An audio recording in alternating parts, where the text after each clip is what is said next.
What's up, humans, and welcome to a new Psicoactivo. Happy Tuesday, everybody. Okay, so we got a lot of stuff to go through today. I'm doing 3 videos, I think, because the gift that keeps on giving is Representative Eric Burlison. Today, he gave another interview in a new podcast called Aliens Last Night. It's fairly new. It has like 60 plus subscribers only. He gave a 36-minute interview. And he talked about 2 things that I found really interesting that I want to discuss with you today. The first thing is about one of the most contentious topics in UFO land. So I don't know if you guys remember, but Ross Coulthart, the very first time he mentioned this was on Project Unity with Jay Anderson. And he talked about this massive UFO that cannot be moved, that is in a sensitive facility, that is classified, and that he can't talk about it really, but he did. And then he regretted talking about it because of all the backlash that he get, but he did. And this is after that initial statement about the backlash and why he regrets doing so. Funny, one of the things I talked about at one stage, and I wish I never had, was my knowledge of a very large non-human craft that was discovered and was so large that it was hidden. And I can't reveal how it was hidden, but obviously there's something built over the top of it. I can't reveal where it is. And I've actually had death threats from lunatics on the web who are saying to me I'm under an obligation to reveal it. But what I know is if I revealed the location of that object, I would put the lives of good men and women in the service of their country in jeopardy because it's a place that's being used for a dual purpose. It's quite clever what they've done. And I have no intention of revealing it. Absolutely none. And there are many examples of that where journalists like myself, after consulting with people on the inside, we make a judgment about what we should and shouldn't reveal. And we have to do that because we don't willy-nilly just go out and reveal things recklessly. That's often the way that journalists are portrayed. I hate the way journalists get portrayed in the movies because we're always deceitful, conniving people who don't care about the sources that we're looking after. And we often sacrifice those sources for the sake of getting a glorious story. In my experience, that's not how journalists work. You don't operate for very long as a journalist if you operate like that. And those sort of people, those sort of bad people, get dumped very, very quickly. So you have to protect your sources and you have to treat those people with respect. Ross is right there. And I do understand why he stopped. He doesn't want to give out more information, but the problem is that he did. And that unleashed a lot of different versions, a lot of misinformation, a lot of people claiming that they knew where this was. And the fact is that nobody really does.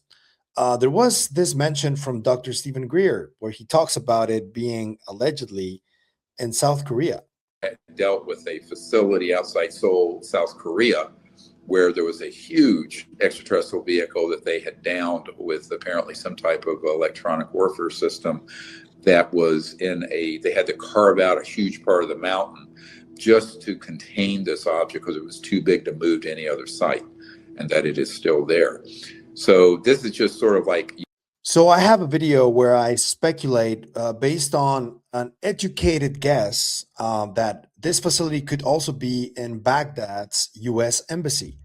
I don't know if that's true, but I'm going to link you to that video so you can see and maybe do your own conjectures. But my money is on either one of those two or Australia. And I don't know where it is. But the problem here is that Representative Burlison just spoke about this. And I don't know what the intention was, but he seems to know exactly where this massive UFO that is too big to move might be. So let me show you what Burlison said, and then we'll talk about it afterwards. Reportedly an object that is not in this country that is so large it cannot be moved, that they've built an entire building around it. And I think either Greer or another individual has actually mentioned this site, but I'm not going to mention it because it is a classified location. But there is there's reported a really large object, and that's one of the locations that I'm requesting to get to. It's going to involve a lot to make that happen, but that may be the final destination. So clearly, what Burlison is telling you here is that he seems to know exactly what that location is. And the fact that he just mentioned it right now, you can expect your phone to blow up and for people to demand for you to say something. You shouldn't have said this, honestly. I reached out to him. He hasn't responded to my emails and messages.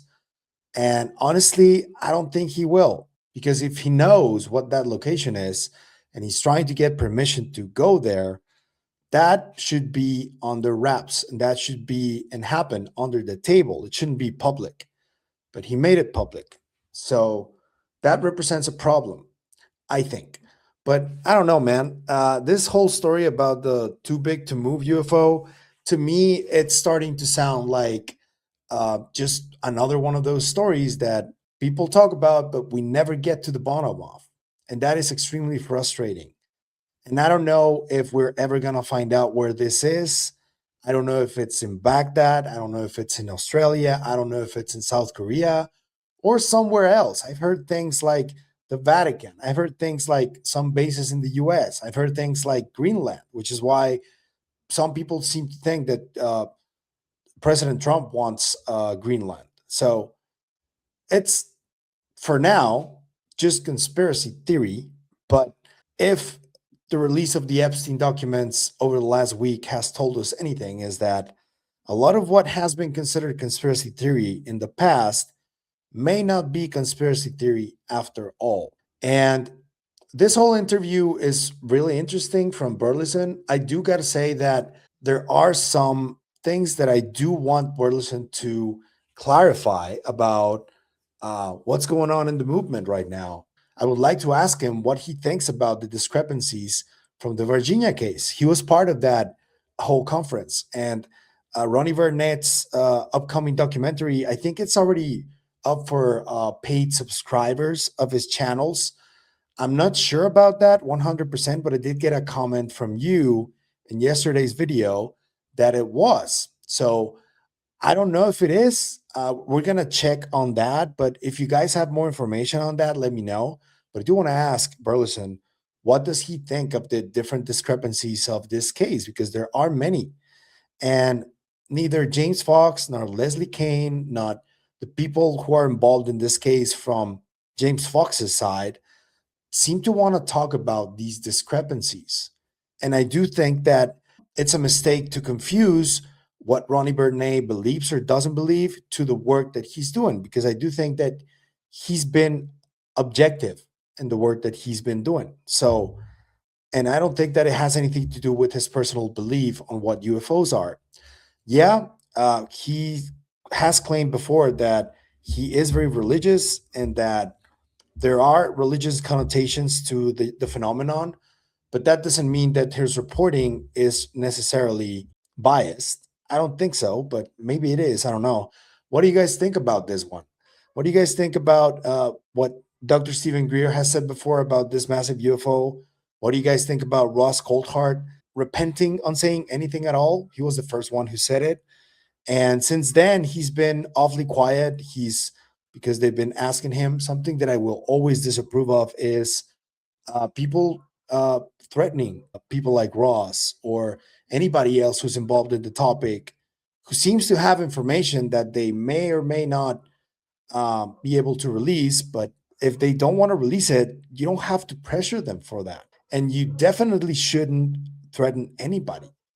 There's no way that that's acceptable in any case. So please mind yourselves whenever you're feeling like that, like you want to go ahead and tell something inflammatory to someone because they're not doing what you think is right. Think about it again, because Ross is a journalist. He explained it very well. I agree. Maybe he shouldn't have said anything in the first place. I don't know if he was like in extreme confidence with Jay. He was very comfortable and he thought that it was a good idea to just drop that bomb in there. The amount of reactions that it caused, I don't think any of the stories that Ross Coulthart has ever done has garnered so much reaction from people. as it did with this story. And what do you guys think about Burlison? Do you think he actually knows what this location is? Do you think he will get access to this location? Where do you think this location is? Where would you put money that it is? Could it be South Korea? Could it be Australia? Could it be Baghdad's U.S. embassy? Or do you have any other ideas of where could this be? Let me know in the comment section down below. I'll be reading everything. If you like the content you see, I'm going to ask you to like, share, hype, comment, subscribe, and hit the bell icon. That's all you need to do in order to help us, and it is what helps us the most, so thank you. But if you want to support us in other ways, there's a few links down there you can choose from. You can also become a member on YouTube. You can also become a member on Patreon. We have tiers on Patreon, so you can get merch depending on the tier you choose. After 3 months, you can get a merch item sent to your home. That's the way Patreon is going to do it, and that's the way we're going to do it on Psicoactivo for now. Or you can also give us a review on Spotify, because let me tell you, we were just accepted to the partner program on Spotify. And the way that we can keep growing there is if you guys subscribe to Spotify, if you give us a good review, if you comment, all of that participation is always going to help. The reason I ask you this is because the VPN doesn't work with me, and my IP address is in Mexico, and the algorithm is different from the English-speaking countries to the Spanish-speaking countries. And I need to get on your algorithm because my content is in English. So the way to do that is for you guys to help with participation. Or you can also catch us on any platform on KGRA. Only the interviews are there. Anything you choose to do is always appreciated. So thank you. That's it for me today on this video, but I'll see you guys in the next one. Remember, stay curious and inquisitive, like Representative Eric Burlison. Always. Bye.